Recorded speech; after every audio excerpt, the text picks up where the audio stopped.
당신은 혹시 이런 적이 있나요? 누군가에게 진심을 다했는데 그 사람의 마음속에서 당신은 언제나 선택지 중 하나로 남았던 순간들. 연락이 오면 설레지만 그가 사라질 때마다 자신이 아무 의미 없는 존재처럼 느껴졌던 밤들. 그 사람에게는 당신이 편한 존재였지만 당신에게 그는 전부였던 관계들. 이런 관계가 반복될수록 마음은 점점 닳아가죠. 사랑을 주면서도 늘 불안하고 애정을 표현하면서도 자존심이 조금씩 무너져 내립니다. 결국 우리는 묻습니다.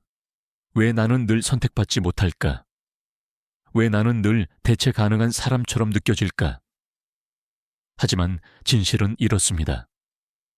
문제는 그들이 당신을 어떻게 보는가가 아니라 당신이 스스로를 어떻게 대하고 있는가입니다.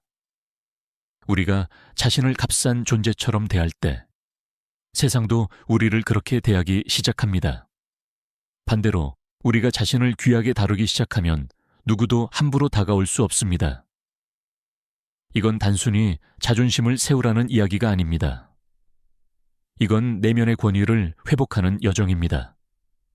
당신이 더 이상 사랑을 구걸하지 않고 존재 자체로 존귀하다는 걸 기억하는 과정이죠. 오늘 우리는 9개의 열쇠를 함께 열어볼 겁니다. 이 열쇠들은 당신을 대체 가능한 사람에서 존재 자체가 하나의 가치인 사람으로 변화시킬 겁니다. 사람들이 당신을 잃을까 두려워하게 만드는 힘, 그건 외모도 돈도 기술도 아닙니다. 그건 내면의 품격입니다. 그리고 그 품격은 당신이 자신을 어떻게 바라보느냐에서 시작됩니다. 우리는 살아오면서 너무나 자연스럽게 이런 생각을 배우며 자라왔습니다. 사람들에게 사랑받아야 가치가 있다. 누군가가 나를 선택해줘야 내가 의미 있는 사람이다. 그렇게 우리는 타인의 시선에 매달리고 인정받기 위해 끊임없이 자신을 조정하죠. 그러다 어느 순간 깨닫습니다. 정작 내 인생의 주인공인 나 자신은 그 무대의 한쪽 구석에 밀려 서 있었다는 걸요. 당신이 아무리 누군가를 간절히 원해도 당신이 스스로를 선택하지 않는다면 그 열망은 늘 불안으로 바뀌게 됩니다. 그 불안은 상대방에게 전해지고 결국 그 사람은 당신을 확신이 없는 존재로 느끼게 되죠. 카를 융은 이렇게 말했습니다. 우리가 외부에서 찾는 모든 것은 이미 우리 안에 있다. 사랑도 안정도 확신도 마찬가지입니다. 문제는 우리가 그것을 스스로에게 주지 않고 타인에게 요구한다는 거죠. 당신이 스스로를 먼저 선택한다는 건 나르시시즘이 아닙니다. 그건 자기 존중의 가장 깊은 표현입니다. 나는 내게 충실하겠다. 나는 나의 시간을 허락받을 자격이 있다. 나는 누군가의 기분에 따라 흔들리는 존재가 아니다. 이런 선언이 내면에서 울릴 때 당신의 에너지는 완전히 달라집니다. 한국 사회는 여전히 희생하는 사람을 미덕으로 여기죠. 특히 여성들에게 참고 이해하고 배려하라는 말을 너무 쉽게 합니다. 하지만 그건 자신을 잃어버리는 가장 빠른 길입니다. 희생이 사랑으로 느껴지던 시절이 있었겠지만 이제는 시대가 바뀌었습니다. 당신이 자신을 위해 결단할 수 있을 때 비로소 진짜 사랑이 시작됩니다. 자신을 먼저 선택하는 사람은 이상하게 빛이 납니다. 그들은 사람을 붙잡지 않아도 자연스럽게 사람들이 다가옵니다. 그들의 말투는 차분하지만 단호하고 그들의 존재에는 경계와 품격이 느껴집니다. 그건 억지로 만드는 게 아니라 자기 자신과의 관계에서 비롯된 안정감이죠. 이런 내적 권위는 외적인 화려함보다 훨씬 강력합니다. 한 여성이 이렇게 말한 적이 있습니다. 나는 이제 더 이상 사랑받기 위해 애쓰지 않는다. 그 대신 나를 잃지 않는 사랑을 택한다. 이건 단순한 문장이 아닙니다. 자기 선택의 선언입니다. 그녀가 그렇게 결단했을 때 이상하게도 주변 사람들의 태도가 달라졌습니다. 예전엔 쉽게 부탁하던 일에 조심스러워졌고 함부로 대하던 사람들도 거리를 두기 시작했습니다. 그건 두려움 때문이 아니라 존중 때문이었죠. 당신이 자신을 귀하게 다루면 세상은 당신을 함부로 다룰 수 없습니다. 이건 에너지의 법칙입니다. 당신이 나는 괜찮아요, 이 정도면 돼요 라고 말할 때마다 세상은 그 수준에 닿음만 돌려줍니다. 하지만 당신이 이건 나에게 맞지 않아 라고 조용히 경계를 세울 때 당신의 세계는 한 단계 진화합니다. 그리고 놀랍게도 그때부터 사람들은 당신을 선택지가 아닌 기준으로 보기 시작합니다. 왜냐하면 당신이 자신을 그렇게 대하기 때문이죠. 자기 선택의 힘은 결국 이런 메시지를 전합니다. 나는 더 이상 누군가의 인정을 필요로 하지 않는다. 나는 이미 충분히 가치 있다. 이게 바로 첫 번째 열쇠입니다. 당신이 자신을 먼저 선택할 때 세상도 당신을 선택하게 됩니다. 이건 마법이 아니라 심리의 자연스러운 흐름입니다. 당신의 내면이 변하면 당신의 현실도 따라 변하게 됩니다. 사람들은 종종 사랑이라는 이름으로 모든 걸 내어줍니다. 사랑하니까 이해해야지. 사랑하니까 기다려야지. 사랑하니까 포기해야지. 그렇게 자신을 깎아내리고 마음의 경계를 허물죠.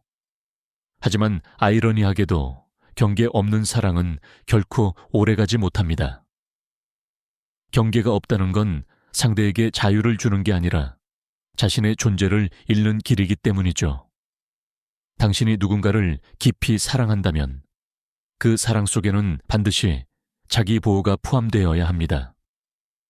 그렇지 않으면 사랑은 곧 고통으로 변합니다. 칼을 융은 인간의 마음속에는 서로 다른 두 세계가 존재한다고 말했습니다. 의식의 세계와 무의식의 세계, 그리고 이 두 세계 사이에는 경계가 존재하죠. 경계가 있어야 의식이 흐트러지지 않고 자아가 자신을 인식할 수 있습니다. 그런데 우리는 인간관계 속에서 이 경계를 너무 쉽게 무너뜨립니다. 그 사람의 기분이 나쁘면 나도 불안해지고 그가 나를 외면하면 하루 종일 아무것도 못하겠어요. 이런 상태는 이미 내면의 경계가 무너진 신호입니다. 당신의 감정이 타인의 기분에 의해 완전히 휘둘릴 때 그건 사랑이 아니라 에너지의 침입입니다. 한국 사회는 오랫동안 배려를 미덕으로 가르쳐 왔습니다. 하지만 건강한 배려는 경계 위에서 이루어지는 존중이지 자기 희생이 아닙니다. 배려와 순종은 다릅니다. 진짜 사랑은 상대방을 기쁘게 하려고 자신을 버리는 게 아니라 나를 존중하면서도 상대를 존중하는 균형 속에서 피어납니다. 당신이 경계를 세운다는 건 벽을 쌓는 게 아닙니다. 그건 오히려 사랑을 안전하게 지키는 울타리를 세우는 일입니다. 경계가 없는 관계는 결국 서로를 지치게 만들고 감정의 홍수가 밀려와 둘 다 휩쓸리게 하죠. 한 여성의 이야기가 있습니다. 그녀는 늘 모든 사람에게 친절했습니다. 누군가 부탁하면 거절하지 못했고 연인이 연락이 없으면 밤새 울었습니다. 하지만 어느 날 문득 깨달았습니다. 나는 왜 이렇게 사랑하면서 외롭지? 그녀는 그제야 경계 없는 자신을 마주했죠. 그날 이후 그녀는 아주 작은 결심을 했습니다. 싫은 일에는 아니요 라고 말하기, 연락이 오지 않아도 하루를 즐겁게 보내보기, 누군가의 인정이 없어도 나를 괜찮다고 믿기. 처음엔 너무 어렵고 불안했습니다. 마치 세상에 혼자 남겨진 것 같았죠. 하지만 시간이 지나자 놀라운 변화가 일어났습니다. 그녀의 주변에는 진심으로 그녀를 존중하는 사람들만 남았습니다. 더 이상 그녀를 당연하게 여기던 사람들은 조용히 사라졌고 그녀는 점점 더 평화로워졌습니다. 경계의 힘은 외로운 게 아니라 오히려 자유롭습니다. 경계는 사랑을 가두지 않습니다. 그건 사랑을 깨끗하게 유지시키는 공간이에요. 당신이 자신의 경계를 세울 때 사람들은 당신을 다르게 보기 시작합니다. 그들은 당신을 조심스럽게 다루고 당신의 시간을 귀하게 느낍니다. 그건 당신이 벽을 쌓아서가 아니라 당신이 스스로를 존중하기 때문이에요. 진짜 사랑은 서로의 경계를 존중하는 데서 피어납니다. 경계를 지킨다는 건 나는 당신을 사랑하지만 나도 나를 사랑한다 는 뜻입니다. 그 균형 위에서만 사랑은 오래갑니다. 경계 없는 사랑은 결국 불안과 의존을 낳지만 경계 있는 사랑은 평화와 신뢰를 키웁니다. 그게 바로 두 번째 열쇠입니다. 당신이 자신을 지킬 때 사랑은 더 깊고 더 오래갑니다. 사랑을 하면 우리는 흔들립니다. 그의 말 한마디에 마음이 들뜨고 그의 무심한 표정 하나에 가슴이 무너집니다. 이건 인간이라면 너무나 자연스러운 일입니다. 하지만 문제는 그 감정의 주도권을 완전히 그 사람에게 넘겨버릴 때 시작됩니다. 당신은 혹시 이런 경험이 있나요? 연락이 늦게 오면 이유 없이 불안하고 그의 반응 하나에 하루의 기분이 오르락내리락 하는 것. 그런 날이면 내 안의 세계는 너무 쉽게 무너집니다. 카를 융은 말했습니다. 우리가 통제하지 못한 무의식은 결국 우리 삶을 통제하게 된다. 이 말은 감정에도 그대로 적용됩니다. 내 감정을 인식하지 못하고 타인에게 의존할수록 그 감정은 나를 지배하게 되죠. 사랑은 두 사람의 관계이지만 감정의 평화는 오직 나의 책임입니다. 상대가 나를 위로해 주길, 이해해 주길, 알아주길 바라기 전에 먼저 내가 나의 감정을 돌볼 수 있어야 합니다. 한국 사회에서는 특히 여성들이 감정의 돌봄자로 길러집니다. 항상 분위기를 맞춰야 하고 누군가의 감정을 살펴야 한다고 배웁니다. 그 결과 자신의 감정은 늘 뒷전이 되죠. 그건 겉으로는 따뜻해 보여도 속으로는 자신을 잃는 길입니다. 진짜 감정의 성숙함은 내가 느끼는 모든 감정을 있는 그대로 알아차리는 것에서 시작됩니다. 그 감정을 억누르거나 부정하지 않고 그저 관찰하고 인정하는 힘. 이게 바로 내면의 평화를 만드는 첫걸음이에요. 예를 들어, 나는 지금 외롭구나. 나는 인정받고 싶구나.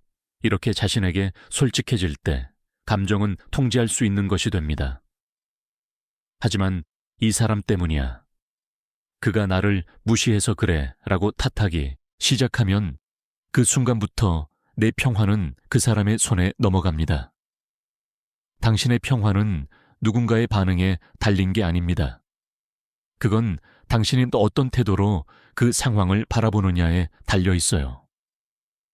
그가 냉정해도 당신은 여전히 자신에게 따뜻할 수 있습니다.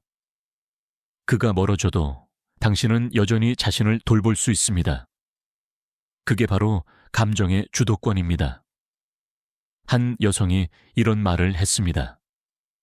예전엔 누군가의 말 한마디에 하루 종일 울곤 했어요. 그런데 이제는 그 말이 나를 흔들지 않아요. 왜냐하면 내 안에 내가 있으니까요. 이건 단순한 성장의 고백이 아닙니다. 그녀는 이제 자기 감정의 주인이 된 겁니다. 감정의 주도권을 가진 사람은 상대의 침묵 속에서도 무너지지 않습니다. 왜냐하면 그 침묵이 자신에 대한 평가가 아니라 그저 상대의 상태일 뿐이라는 걸 알기 때문이에요. 그들은 불안 대신 관찰을 택하고 감정 폭발 대신 침묵의 지혜를 선택합니다. 이건 냉정함이 아닙니다. 이건 성숙함입니다. 감정의 주도권을 되찾는다는 건 사랑 속에서도 자신을 잃지 않겠다는 약속이에요.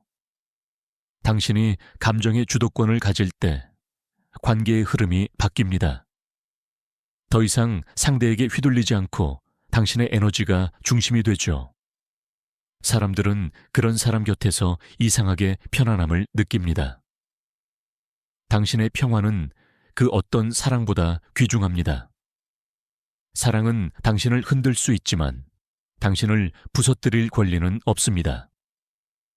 이것이 세 번째 열쇠입니다.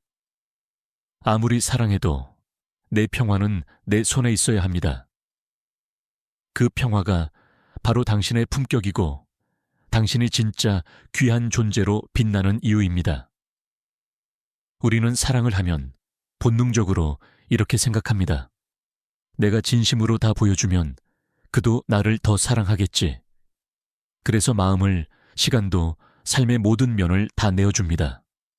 그런데 이상하게도 그렇게 모든 걸 보여줄수록 상대는 점점 흥미를 잃어갑니다. 왜 그럴까요?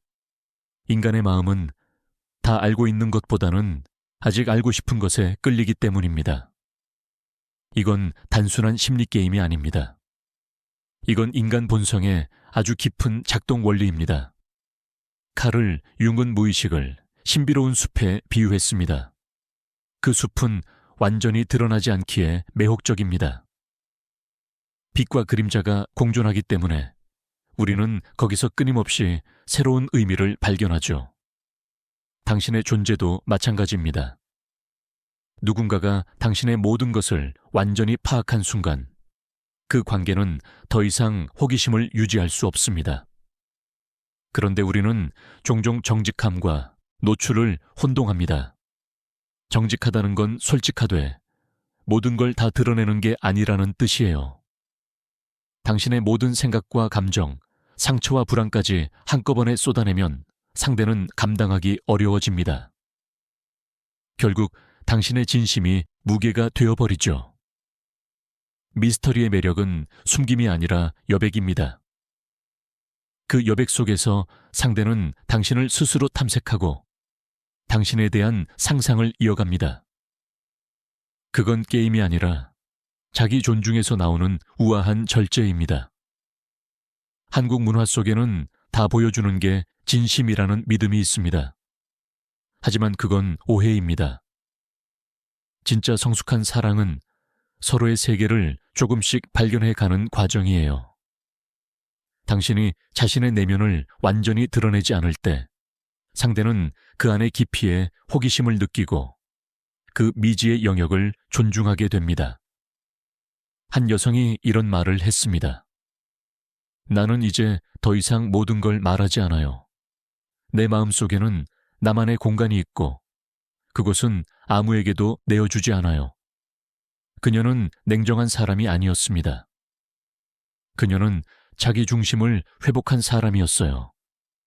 그 중심이 있기에 그녀의 말과 행동에는 무게가 생겼고 사람들은 그녀의 조용한 존재감에 더 끌렸습니다.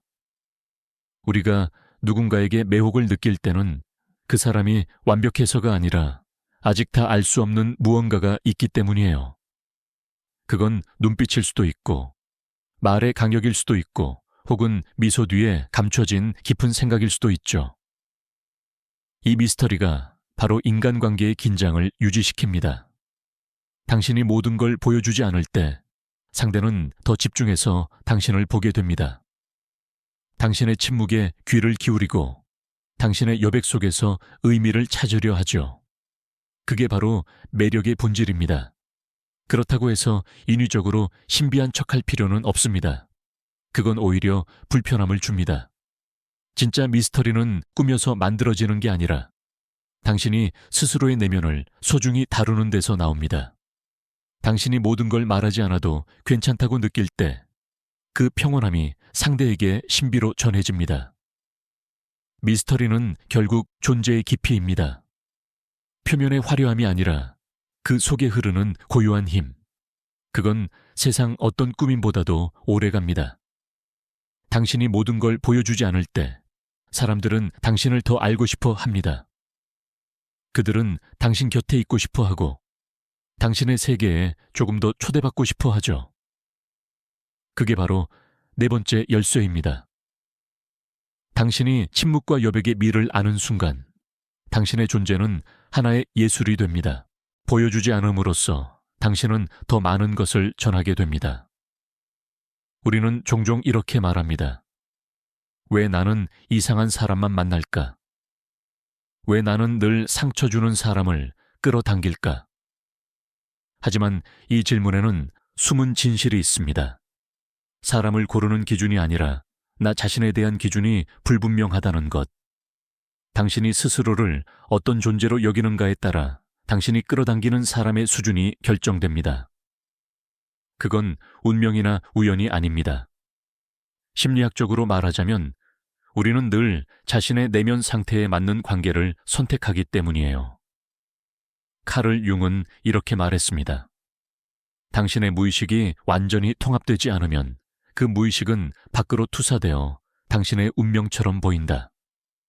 즉, 내가 나 자신을 대하는 방식을 바꾸지 않으면 나는 계속 같은 종류의 사람을 만나게 됩니다. 한국 사회에서는 조건에 대한 이야기가 많습니다. 직업, 외모, 학벌, 경제력.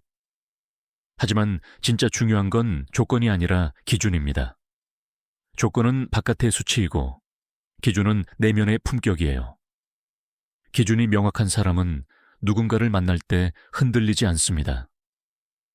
당신이 관계에서 불안한 이유는 대부분 상대가 아니라 내가 어디까지 허용할 수 있는가를 스스로 모르기 때문입니다.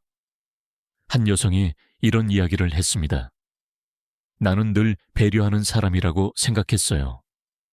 하지만 돌아보니 나는 경계를 허락하지 못하는 사람이었어요.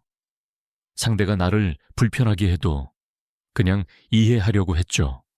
그게 사랑이라고 믿었으니까요. 그녀는 이제 깨달았습니다. 진짜 배려는 서로가 존중할 수 있는 기준을 세우는 것임을. 그 기준이 없다면 사랑은 언제든 권력 싸움으로 변합니다. 존재의 기준이란 나를 존중하기 위해 세우는 내면의 원칙입니다.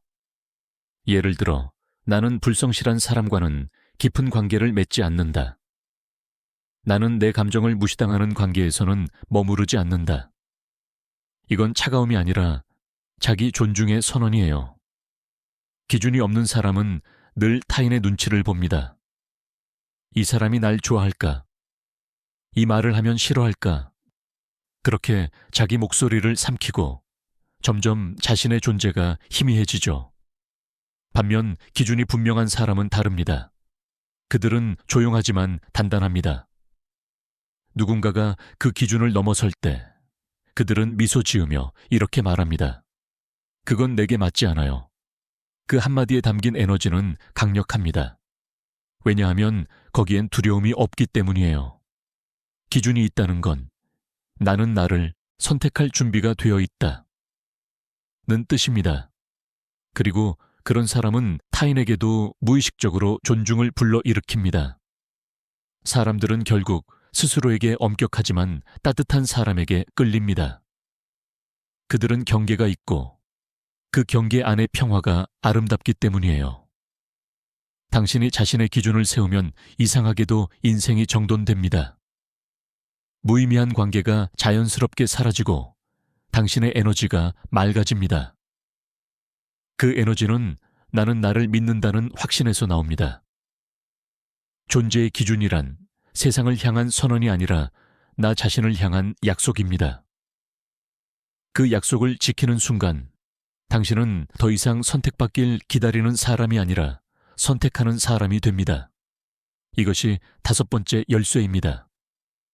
사람을 선택하기 전에 먼저 나의 기준을 세우세요. 그 기준이 당신의 품격이 되고 당신을 대체 불가능한 존재로 만듭니다. 사랑을 시작하는 이유 중 대부분은 외로워서입니다. 누군가 곁에 있어 주길 바라고 누군가 내 존재를 인정해 주길 바라죠. 그래서 우리는 사랑을 찾는다고 말하지만 사실은 결핍을 채우려는 시도를 반복하는 경우가 많습니다. 문제는 바로 거기에 있습니다. 결핍에서 출발한 사랑은 결국 또 다른 결핍을 낳습니다. 왜냐하면 그 사랑의 근원에는 두려움이 깔려 있기 때문이에요. 그가 떠나면 나는 무너질 거야. 그가 나를 사랑하지 않으면 나는 아무것도 아니야. 이런 생각이 마음속 어딘가에 숨어 있다면 그건 사랑이 아니라 의존입니다. 카를 융은 이렇게 말했습니다. 내면의 공허를 외부로 채우려 할 때 그 공허는 더욱 깊어진다. 진짜 치유는 누군가가 들어와서 채워주는 게 아니라 그 빈자리를 나 자신으로 채울 때 시작됩니다. 한국 사회에서는 사랑받는 법은 많이 가르치지만 스스로를 채우는 법은 거의 가르치지 않습니다. 그래서 많은 사람들이 사랑을 시작하자마자 상대에게 전부를 기대하고 그 기대가 무너질 때마다 자신을 잃죠. 결핍의 에너지에서 벗어난다는 건 나는 아무것도 필요하지 않아 라는 냉정함이 아닙니다. 그건 나는 이미 충분히 괜찮다는 따뜻한 확신이에요. 당신이 스스로를 충분히 사랑할 때 사랑은 더 이상 필요가 아니라 선물이 됩니다. 그때부터 관계는 거래가 아니라 교류가 됩니다. 서로가 서로를 채우려 하지 않아도 그저 함께 있음만으로 풍요로워집니다.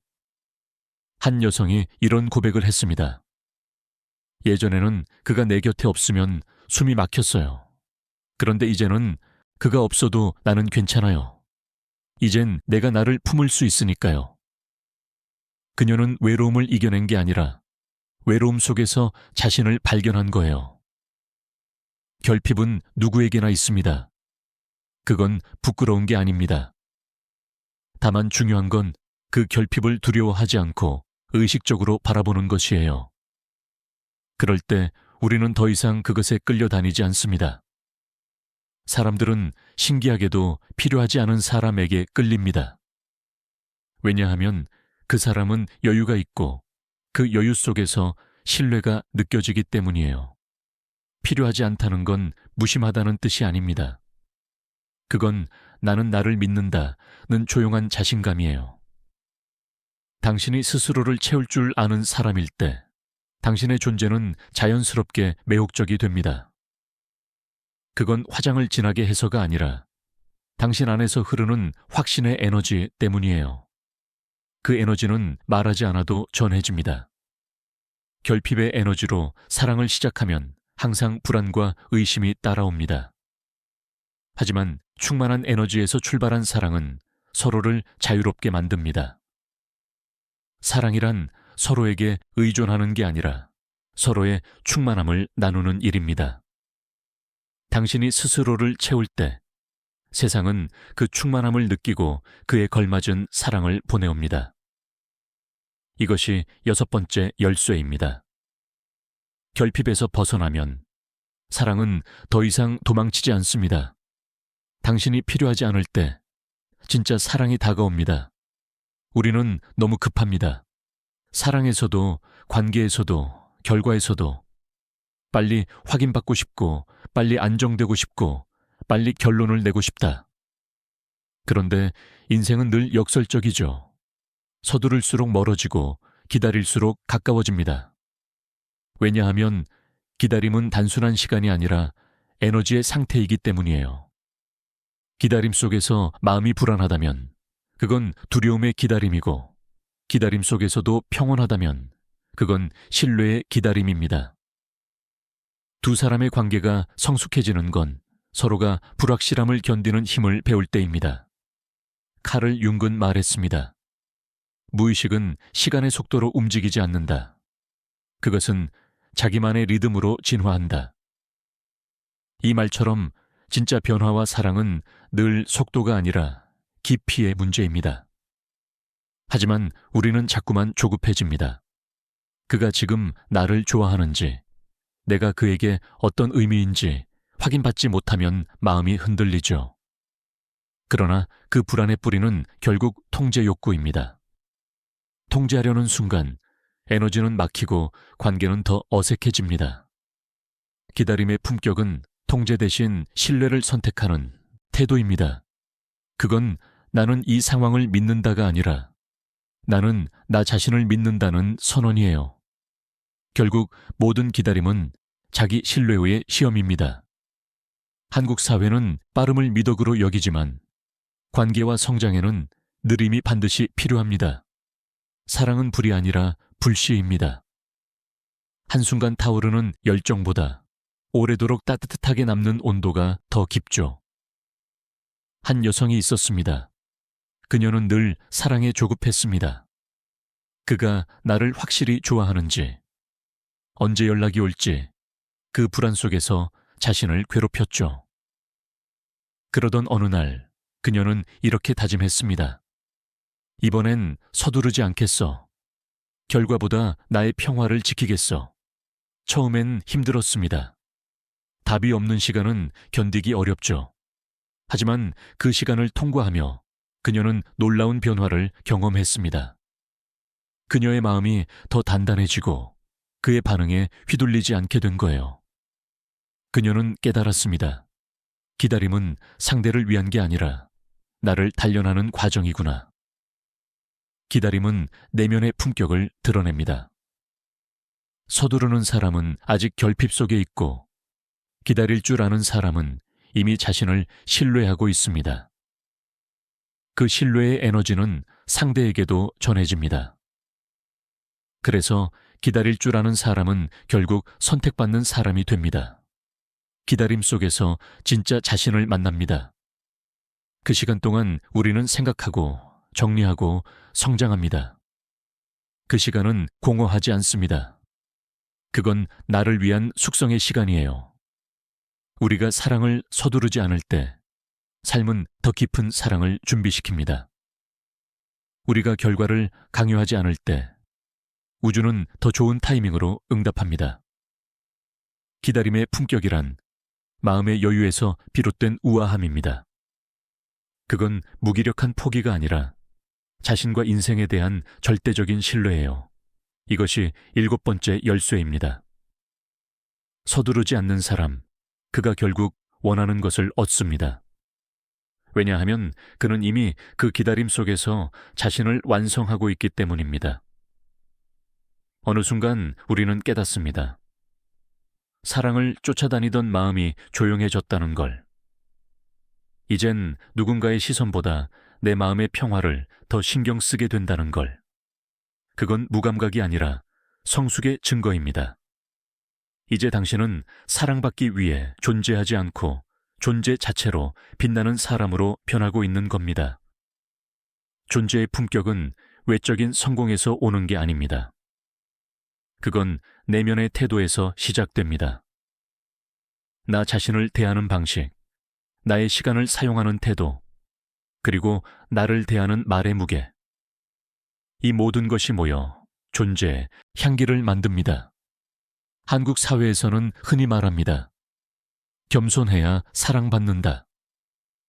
하지만 진짜 겸손은 자신을 낮추는 게 아니라 스스로의 가치를 정확히 아는 것입니다. 내가 얼마나 소중한 존재인지를 알 때 나는 더 이상 과시하지 않아도 됩니다. 그때 비로소 품격이 만들어집니다.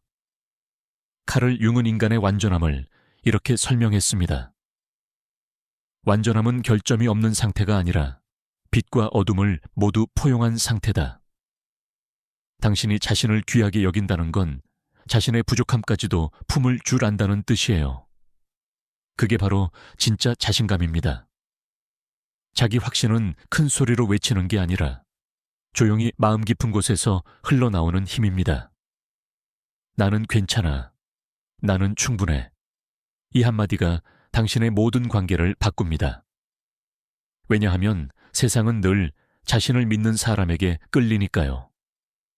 당신이 자신을 믿는 순간 당신의 말투가 달라지고 당신의 눈빛이 바뀌며 당신의 존재에서 안정감이 흘러나옵니다. 사람들은 그 에너지를 본능적으로 느낍니다. 그리고 이렇게 생각하죠.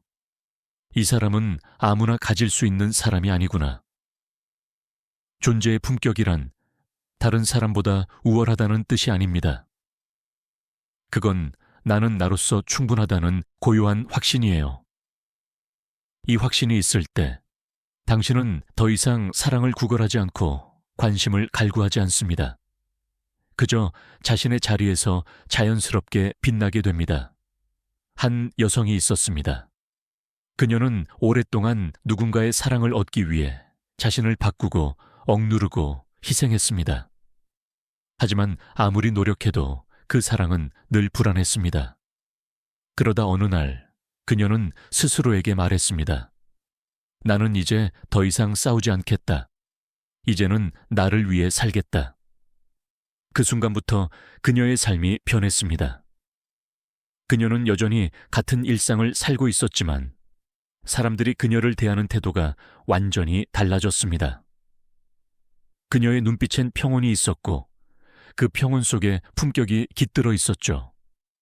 이게 바로 존재의 품격이 가진 힘입니다. 당신이 스스로를 귀하게 대할 때 사람들은 당신을 잃을까 두려워합니다. 왜냐하면 그들은 압니다. 당신 같은 에너지는 흔하지 않다는 걸. 존재의 품격과 자기 확신은 삶의 마지막 단계가 아니라 매일의 선택입니다. 오늘도 스스로에게 이렇게 말하세요. 나는 더 이상 싸우지 않아도 돼. 나는 이미 충분히 가치 있는 사람이다.